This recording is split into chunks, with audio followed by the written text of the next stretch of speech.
Hi families, this video is going to explain an internet plugin that you might find useful during your NTI experience.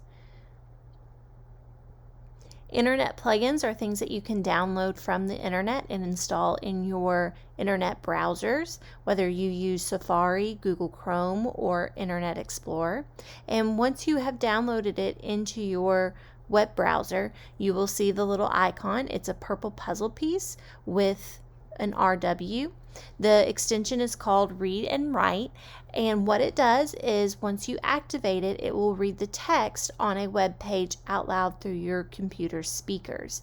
It has other functionalities as well, and when you first download it, you download the full functioning software version of it that is in a free trial mode, although you do not need to put in any credit card information or payment information. But once that expires, you still have access to its ability to read the text from the website.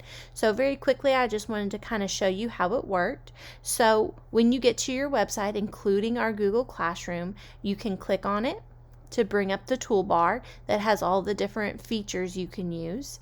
You're going to select where the text is on the page, and then you'll click the play button. Hey second graders! Welcome to our first few days of NTI.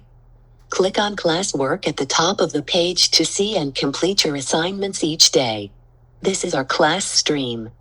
This is where you can make your own posts and talk to each other. You can post a picture of yourself to say hi. Miss Kawa JPG. Image. Add class comment. And it also works in our assignments for the instructions for each assignment. So once again, I'm going to select where the text is on the page, and then I'm going to come up to my purple puzzle piece and click the play button. Hey there second graders! Here is your first assignment. Please watch the video of Miss Cawood, your teacher. Reading School's First Day of School by Adam Rex. After you have watched the video, please enter the question below. If you have any trouble, you can comment on the assignment and I will see it. Or you can ask your family to help or use Class Dojo to message me. So that's just a little bit of a rundown of that plugin. I'm going to link the plugin to this post so you can explore it and see if that's something that works for your family during this NTI time. If you have any questions, please just let me know. Thank you.